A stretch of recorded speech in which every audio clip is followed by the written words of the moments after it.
आज की तारीख है 24 अक्टूबर। छठ का त्योहार शुरू हो चुका है, लेकिन देश भर से लोग अभी भी ट्रेनों में हैं ताकि इस त्योहार को अपने घर परिवार के साथ मना सकें। और ट्रेनों की हालत इस समय कैसी है, आप वीडियो की शुरुआत में देख चुके हैं। खचाखच भरे ट्रेन के डिब्बे, पैर रखने तक की जगह नहीं है। और सरकार दावा कर रही है कि हम स्पेशल ट्रेन चला रहे हैं, दिन रात काम कर रहे हैं, लेकिन हालात फिर भी नहीं सुधर रहे। इसी पर आरजेडी सुप्रीमो लालू यादव ने सरकार पर तंज कसा। सिर पर बिहार चुनाव भी है और इसकी झलक उनके तंज में हम साफ देख भी सकते हैं। लेकिन छठ और दिवाली जैसे त्योहार पर रेलवे इतनी तैयारी के बाद हर साल कैसे फेल हो जाता है, ये बड़ा सवाल है। नमस्ते, मेरा नाम है आयुष चौधरी और आप देख रहे हैं कड़क। छठ पर बिहार लौट रहे यात्री किस हाल में ट्रेन में सफर कर रहे हैं, ये जानना बेहद जरूरी है। कोई ट्रेन में टॉयलेट में खड़ा होने को मजबूर है, दरवाजों पर लटक कर पीठ पर बैग लादे भूखे प्यासे 24 घंटे तक खड़े रहकर कुछ इस तरह से देश भर से लोग बिहार लौट रहे हैं। कई ट्रेनों में तो सीट के लिए यात्रियों के बीच मारपीट भी हो गई।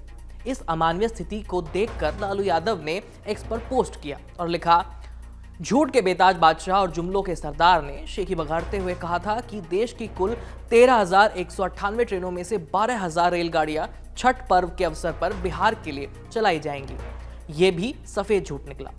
लालू के तंज से इतर एक बार जमीनी हकीकत जानना बेहद जरूरी है। दिवाली और छठ हर साल मनाए जाते हैं।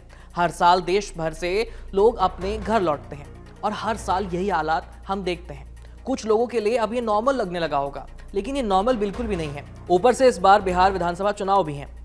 क्या फिर भी रेलवे और रेल मंत्री को ये नहीं लगा कि इस बार तैयारी थोड़ी ज्यादा करनी चाहिए? ऐसा भी नहीं है कि रेलवे आंख बंद करके बैठा हुआ है। रेल मंत्री ने खुद कहा था कि वो और लाखों रेल कर्मचारी दिन रात मेहनत कर रहे हैं, दिवाली के दिन भी काम कर रहे हैं। सुनिए। रेगुलर ट्रेन्स अलग है, उसके अलावा जो स्पेशल ट्रेन है उसमें, और जो दिल्ली एरिया इसमें करीब 4.25 lakh passengers on an average daily travel कर रहे हैं यहाँ से। वैसे ही और दूसरे जो बड़े स्टेशन हैं, सूरत है, मुंबई एरिया है, कोयम्बतूर एरिया है, हैदराबाद है, फिर बेंगलुरु है, इन सब एरियाज में भी कंटिन्यूअसली मॉनिटरिंग चल रही है। रेलवे ने हर जोन में वॉर रूम बनाया हुआ है, पूरी मॉनिटरिंग चल रही है, हर जगह के हालात पर नजर बनाए हुए हैं। ये दावे कर रहे हैं रेल मंत्री। सोशल मीडिया पर रेलवे क्या काम कर रहा है, ये भी देखिए। अलग अलग जोन से रेलवे के अधिकारी कैमरा लेकर के स्टेशन पर जाकर यात्रियों से बात कर रहे हैं, पूछ रहे हैं कि आपको कोई दिक्कत तो नहीं हुई यात्रा में। यानी फुल ऑन पीआर वाला काम चल रहा है।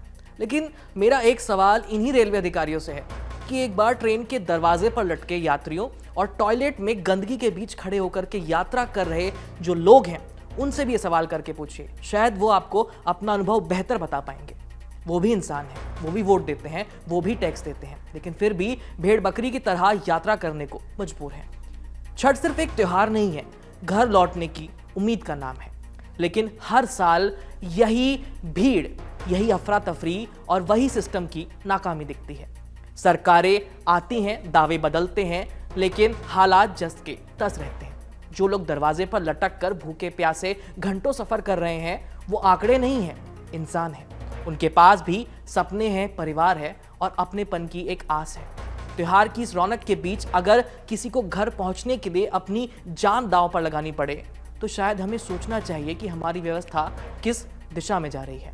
फिलहाल इस खबर में इतना ही। अगर आप भी या आपके परिवार से कोई व्यक्ति ट्रेन में इस हालत में सफर कर रहा है, तो अपने अनुभव हमें कमेंट सेक्शन में लिख करके जरूर बताइए। इस वीडियो को कैमरे पर रिकॉर्ड किया था मेरे साथी पंकज ने। जाते जाते कड़क कैंपेन के बारे में भी जान लीजिए। कड़क कैंपेन सांस लूं या जी लूं का हिस्सा बनिए। कमेंट में लिखिए #TryToBreathe और बताएं हमें कि कैसे बनेगा पॉल्यूशन फ्री इंडिया। अपने आइडिया और सुझाव हमारे साथ कमेंट सेक्शन में जरूर शेयर कीजिए और ऐसे ही इंटरेस्टिंग वीडियोस के लिए चैनल को सब्सक्राइब करना मत भूलिएगा।